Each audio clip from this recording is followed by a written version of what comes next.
सर्वप्रथम सर्व स्वामी भक्तांचे पुन्हा एकदा खूप खूप मनापासून स्वागत आहे। स्वामी भक्तांनो, आज आपण जो अनुभव बघणार आहोत ना, तो खरंच अंगावरती शहारे आणणार आहे।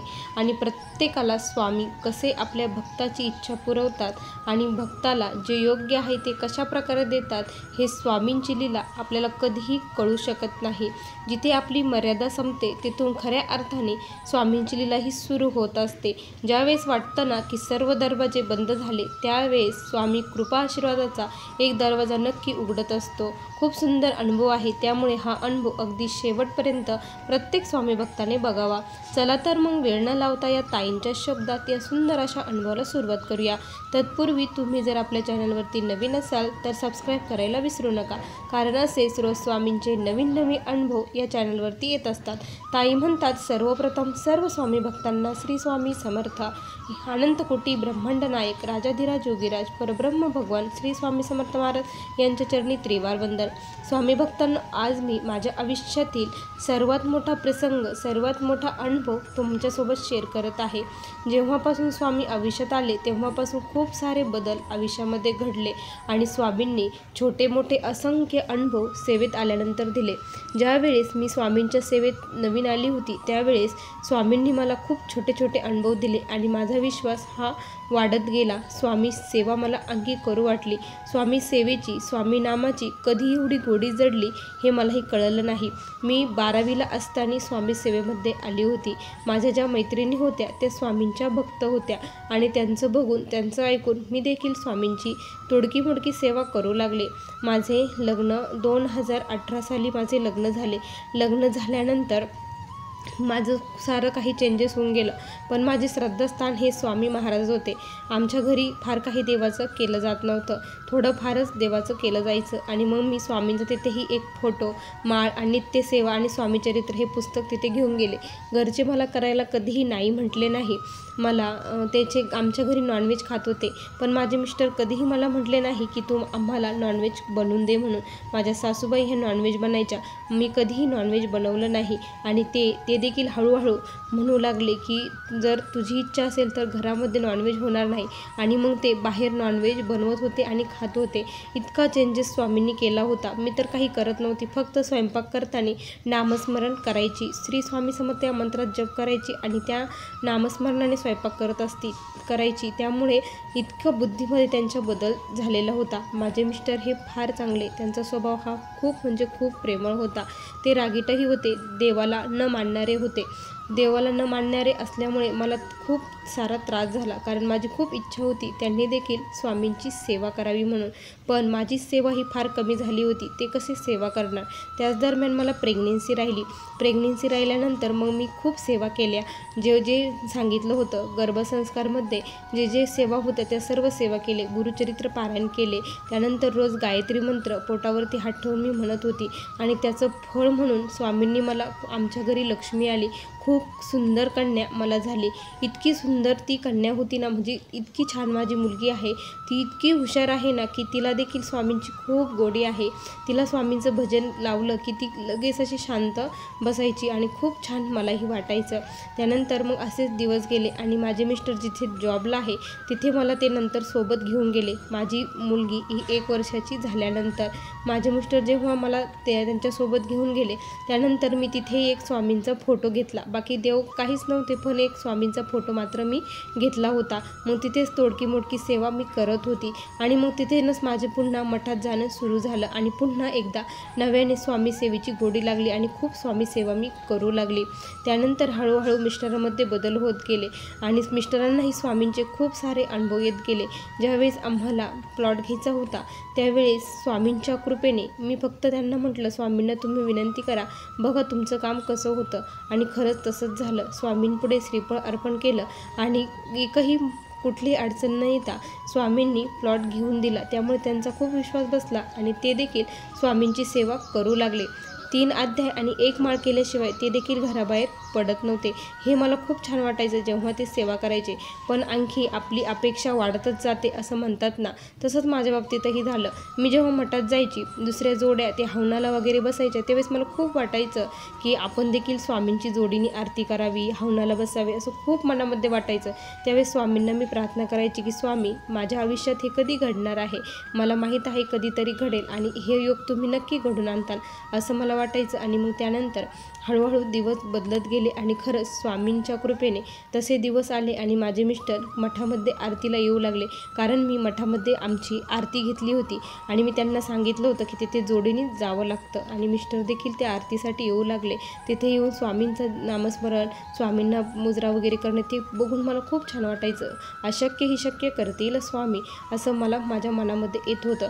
त्यानंतर हळूहळू असे दिवस बदलत गेले आणि अचानक काय झालं ना की उन्हाळ्याची सुट्टी होती. त्या सुट्टीमध्ये माझ्या ज्या बहिणी सर्व एकत्र आलेल्या होत्या आणि मग सर्वजणांचं ठरलं की आपण कुठेतरी ट्रिप काढूया. तर मग मी म्हटलं की माझी खूप दिवसाची इच्छा आहे की अक्कलकोटला स्वामींच्या दर्शनाला जायची, चला मग आपण करूया ट्रिप. तर सर्वांचीही इच्छा होती, चला म्हणे जाऊया. मग आम्ही मिनी बस केली आणि आम्ही सर्वजण अक्कलकोट येथे जाण्यासाठी निघलो. सर्वप्रथम आम्ही तुळजापूरला पोचलो रात्री आणि तिथे रूम वगैरे घेतली, फ्रेश झालो आणि देवीचं दर्शनासाठी बारीला लागलो. देवीचं दर्शन हे खूप छान पार पडलं. त्यानंतर अक्कलकोटमध्ये गेलो आणि आम्ही अक्कलकोटमध्ये थांबलो नाही, कारण आम्हाला अक्कलकोटमध्ये मुक्काम करायचा होता आणि अक्कलकोटमध्ये मुक्काम करायचा असल्यामुळे आम्ही तिथे थांबलोच नाही. डायरेक्ट आम्ही अक्कलकोटमधून दुसरी एक गाडी केली आणि त्या गाडीने आम्ही गाणगापूरमध्ये गेलो, कारण आम्हाला 12च्या आरतीला गाणगापूर येथे पोचायचं होतं आणि तिथे माधुकिरी मागायची होती. ही आमची सर्वांची खूप इच्छा होती. मग आम्ही तसेच केलं आणि आम्ही करेक्ट 12 वाजता गाणगापूरमध्ये पोचलो. आरती ही संपन्न झालेली होती. आरती संपन्न झाली, संगमावर गेलो. संगमावरती पाणी नव्हतं. पाणी नसल्यामुळे मग आम्ही आंघोळ्या केल्या नाही, तर डायरेक्ट आरतीला गेलो. त्यामुळे आम्हाला उशीर झाला. आरती झाली होती. मग सर्वजण माधुगिरी घेण्यासाठी पळत होते आणि ते लोक जिकडे पळत होते आम्ही त्यांच्या मागे पळत होतो. आमची सर्वांची ही म्हणजे कोण कुठे आहे, सर्वजण पांगले होते, कोणीही एक साथ राहिलं नव्हतं. त्यामुळे मीही एका ठिकाणी हे झाली, निसटून गेली आणि गर्दीमध्ये मीही हरवली. आता काय करायचं, कसं शोधायचं, खूप मोठा प्रश्न होता. पण मनामध्ये त्यावेळेस तसं काहीच नव्हतं, फक्त माधुगिरी आपल्यालाही मिळाली पाहिजे हेच एक हे होतं. आणि मी देखील तिकडे पळत सुटली आणि माधुगिरी मलाही मिळाली आणि मग ती माधुगिरी घेऊन आम्ही आतमध्ये गेलो, तिथे बसलो. आता जवळचं कोणी दिसत नव्हतं, प्रचंड गर्दी होती. मग आता काय करायचं आणि कसं नाही. मग एक जण हळूहळू येऊ लागलं आणि खरंच दत्त महाराजांची, स्वामींची कृपा ही खूप आगाध आहे. आम्ही सर्वजण एकत्र आलो आणि सर्वांनी मग तो प्रसाद ग्रहण केला. ग्रहण केल्यानंतर मग आम्ही बारीला लागलो आणि म्हटलं आता बारीला लागायचं आणि दर्शन घ्यायचं. प्रचंड गर्दी असल्यामुळे आम्हाला दर्शन घेण्यासाठी 2 ते 3 तास लागले होते. आमचं दर्शनही खूप छान पार पडलं. निर्गुण पादुका बघितल्या आणि मन धन्य झालं. पण स्वामी भक्तांनो, खरं सांगू, माझी एक इच्छा होती की स्वामींनी मलाही दर्शन द्यावं. जसं इतर भक्तांचे मी अनुभव ऐकत होते की अक्कलकोटमध्ये गेल्यानंतर त्यांना स्वामी महाराजांनी कुठल्या न कुठल्या रूपामध्ये दर्शन दिलं आहे. मलाही तसं वाटत होतं की स्वामींनी मला अक्कलकोटमध्ये आज रात्री किंवा उद्या सकाळी दर्शन द्यावं असं मला वाटत होतं. मग आम्ही काय केलं की गाणगापूर म्हणजे तिथं दर्शन वगैरे घेतलं आणि बाहेर आलो. बाहेर आल्यानंतर भस्म वगैरे घेतला आणि तिथे एक इतकी तेजस्वी बाबा होते ना, त्यांनी भगवे वस्त्र हे केले होते आणि हातामध्ये कमंडलू होते. काय माहीत काय झालं, मला त्यांच्याकडे बघून असं मला खूप हे वाटलं आणि मी नकळतपणे त्यांच्या पाया पडले. जेव्हा मी त्यांच्या पाया पडले, ते माझ्याकडे बघून हसले आणि माझ्या डोक्यावरती आशीर्वाद दिला आणि माझ्या मुलीच्या हातामध्ये त्यांनी हे दिलं, एक कॉईन दिला. त्या कमंडूमधून काढला, कॉईन दिला आणि थोडंसं पाणी आमच्या अंगावरती शिंपडलं. त्यावेळी नकळतपणे मला असं फील झालं की स्वामींनी मला दर्शन दिलं. जी माझी इच्छा होती ती इथं स्वामींनी पूर्ण केली. गाणगापूरमध्ये काय आणि अक्कलकोटमध्ये काय, म्हटलं स्वामींनीच माझी इच्छा पूर्ण केली असं नकळतपणे मला जाणवलं आणि खूप छान वाटलं. मग आम्ही भस्म वगैरे घेतलं आणि तिथून निघलो. संध्याकाळी आम्ही अक्कलकोटमध्ये मुक्कामासाठी आलो. मग आम्ही अक्कलकोटमध्ये वटवृक्षाच्या मंदिरात गेलो, तिथे दर्शन वगैरे घेतलं त्यानंतर आम्ही बाळाप्पाचं मठ, चोळाप्पाचा मठ, शेरनुर्ग्याचा दर्गा सर्वत्र फिरलो, सर्व बघितलं. त्यानंतर रात्री अन्नछत्रामध्ये आलो आणि तिथे तेव्हा महाप्रसाद घेतला. इतका छान प्रसाद होता. माझ्या आयुष्यात असा इतका सुंदर प्रसाद मी कुठेच खाल्ला नसेल. शिऱ्याचा प्रसाद इतका छान होता. माझ्या मुलीलाही खूप आवडला. इतका छान होता खरंच. जर तुम्ही स्वामी भक्तांनो अक्कलकोटला गेलात तर हा प्रसाद कधीही चुकू नका.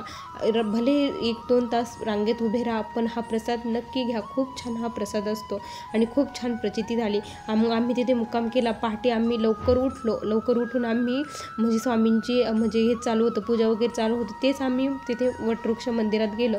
इतकं छान वाटलं आणि पुजाऱ्यांनी आम्हाला स्वामींच्या त्या याच्यावरचे सर्व हार आमच्याकडे दिले. त्यावेळेस तर आम्हाला खूप वाटलं. आम्ही प्रत्येकाने एक तो हार घेतला आणि स्वामींचा कृपा आशीर्वाद म्हणून आम्ही तो घेतला आणि आमचा परतीचा प्रवास हा सुरू झाला.